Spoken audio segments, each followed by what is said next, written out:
السلام علیکم، کیسے ہیں آپ سب لوگ؟ آئی ہوپ کہ آپ سب ٹھیک ہوں گے اور جہاں پہ بھی ہوں گے خوش ہوں گے۔ آج کی یہ پہلی سٹوری آصفہ نے مجھے پنڈی سے سینڈ کی ہے۔ میرا نام پروین کوثر ہے اور میرا تعلق ایک مڈل کلاس گھر سے ہے۔ میری ماں بھی ایک گھروں میں کام کرنے والی تھی جو کوٹھیوں میں کام کیا کرتی تھی۔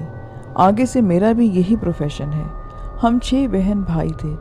میں بڑی تھی اور ہمارا باپ مر چکا تھا۔ ماں 2 گھروں میں کام کر کے جو بھی کماتی وہ بہت مشکل سے گزارا ہوتا تھا۔ میں جب 12 سال کی ہوئی تو میری ماں کی ایک جاننے والی عورت تھی۔ اس نے ماں کو کہا کہ ایک گھر میں ایک کام کلی چاہیے، تنخواہ بھی اچھی دیں گے، تم اپنی لڑکی کو وہیں پر ایڈجسٹ کر دو، 6 ماہ بعد کے چھٹی بھی دیں گے، لیکن اچھے اور شریف لوگ ہیں، تمہارے حالات بھی کچھ بہتر ہو جائیں گے۔ پہلے تو میری ماں ڈر گئی، لیکن حالات سے بہت زیادہ مجبور ہو کر اس نے ان کے ساتھ حامی بھر لی۔ میں تو جیسے بیٹھی تھی ویسی ہی بیٹھی رہ گئی۔ دوسرے دن وہ عورت مجھے اپنے گارنٹی پر شہر لے گئی اور گھر وہ بہت بڑا تھا۔ میں پہلی بار گاؤں سے شہر آئی تھی۔ خواب میں بھی ایسا گھر نہیں دیکھا تھا۔ گھر میں 4 لوگ تھے، میاں بیوی اور ان کی 2 بچیاں۔ نوکروں میں ایک ڈرائیور تھا، ایک چوکیدار تھا اور میں تھی۔ دوسرے دن میں گھر کی ساری صاف صفائی کر رہی تھی کہ ایک عورت آئی کہ اس نے باقی برتن دھونا اور کپڑے دھونا اور استری کرنا شروع کر دیے۔ کچن میں مدد کروانا میرا کام تھا۔ 2-3 دن میں ڈرائنگ روم میں نیچے سوئی، لیکن تیسرے دن مجھے گھر کے سب سے اوپر والے حصے میں واقع ایک اکلوتا کمرہ دے دیا گیا۔ کمرے کے ساتھ ایک چھوٹا سا واش روم تھا۔ مجھے پہلے ہی دن کمرے میں کچھ عجیب و غریب سا محسوس ہوا۔ میرا دل بہت زور سے دھڑکا تھا۔ کچھ اچھا نہیں لگا تھا۔ خیر رات میں جب میں پہلی بار سوئی تو رات کے وقت کچھ عجیب سی آوازیں سن کر میری آنکھ کھل گئی۔ میں نے سوچا کہ شاید یہ میرا خواب ہوگا اور میں دوبارہ سو گئی، لیکن اب کی بار مجھے کسی نے جھنجھوڑا تو میری ڈر سے آنکھ کھل گئی۔ کمرے میں کوئی بھی نہ تھا سوائے میرے۔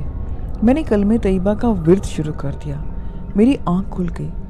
کمرے میں ایک بیل تھی جو بیگم صاحبہ صبح 5 بجے کے وقت بجاتی تھیں اور مجھے 15 منٹ میں تیار ہو کر نیچے کچن میں آنا ہوتا تھا۔ وہاں سب کے لیے چائے بننی اور وہ میں تیار کرتی تھی۔ پھر سب چلے جاتے اور میں برتن دھونے لگ جاتی۔ دوسری رات بھی میرے ساتھ بالکل ایسا ہی ہوا۔ سوتے میں کسی نے مجھے بری طرح سے جھنجھوڑا تھا۔ کچھ دن میرے ساتھ ایسا ہی ہوتا رہا، لیکن ایک بار رات مجھے خواب میں ایک لڑکی آئی۔ اس کے ہاتھ میں بڑی سی رسی تھی جسے وہ بل دے رہی تھی اور میری آنکھ ایک دم کھل گئی۔ ساری رات عجیب سی میری کیفیت تھی۔ صبح مجھ میں کام ٹھیک طرح سے نہ ہو سکا اور میں ڈانٹ کھاتی رہی۔ لوگ اچھے تھے، کھانا اچھا ملتا تھا، کپڑے جوتے بھی دے دیتے، لیکن مجھے میری ماں بہت یاد آتی، چھوٹے بہن بھائی بھی بہت یاد آتے۔ میں کبھی اس طرح ان کے بغیر نہیں رہی تھی۔ ہفتے میں 1-8 بار ماں مجھے فون کر لیتی تو بہت اچھا لگتا، لیکن مجھے رات کو بہت ڈرانے خواب آتے۔ کبھی میرے پیچھے کوئی بھاگ رہا ہوتا تو کبھی کوئی میرا گلا دبا رہا ہوتا۔ کبھی کبھی تو میں دیکھتی کہ کوئی بڑا سا سانپ مجھے نگل رہا ہے، لیکن چپ چاپ میں کسی سے بھی کچھ نہ کہتی۔ ایک رات میں سوئی تھی، تھک چکی تھی، کام کاج سے تو بستر پر شکر کر کے لیٹ گئی۔ میں نے پھر سے وہی لڑکی دیکھی جو اس سے پہلے میں دیکھ چکی تھی۔ خواب میں وہ موٹی سی رسی کو ہاتھ میں لے کر کھڑی تھی اور میری جانیں بھی بڑھ رہی تھی۔ جیسے ہی وہ میرے قریب آئی تو اس نے مکرو سی مسکراہٹ کے ساتھ رسی میرے گلے میں ڈال دی اور میری ایک دم سے آنکھ کھل گئی۔ ایک بار بیگم کی فیملی کسی فنکشن پر گئی ہوئی تھی۔ جو عورت ان کے گھر کام کے لیے آتی تھی وہ آئی تو اس سے میں نے باتیں کرنا شروع کر دی۔ وہ میری ماں کے ہم عمر ہی تھی۔ اس نے بتایا کہ وہ ان کی بہت پرانی ملازم ہے۔ اس سے میں نے ساری باتیں کی۔ مجھے کمرے میں خوف آتا ہے۔ یہ سب باتیں سن کر وہ چپ ہو گئی اور بولی کہ دیکھو بہتر یہ ہے کہ ادھر سے چلی جاؤ، تمہارا 1 ماہ پورا ہونے والا ہے، تنخواہ لو اور اپنے گھر جاؤ۔ میں بھی بچی تھی، بہت سمجھدار نہیں، اس سے مزید بات کو ریتتی رہی تو وہ چپ ہو گئیں۔ دن پر دن اسی طرح سے گزرتے رہے، لیکن میرے ساتھ خواب میں کچھ نہ کچھ انہونا ہوتا رہا۔ کام بہت ہوتا تھا، آرام کا وقت کم ملتا تھا، سو دماغ معاف سا تھا۔ میں احتجاج نہیں کر سکتی تھی۔ جب بھی میری ماں سے بات ہوتی تو وہ مجھے کہتی کہ میں دل لگا کر کام کروں، بس اپنے مسئلے بتاتی رہتی تھی۔ فون بھی سب کے سامنے پڑا ہوتا، سو کھل کر میں کوئی بات بھی نہیں کر سکتی تھی۔ جہاں کام کاج تھا وہاں کھانا پینا اچھا تھا، کپڑا لتا بھی اچھا تھا۔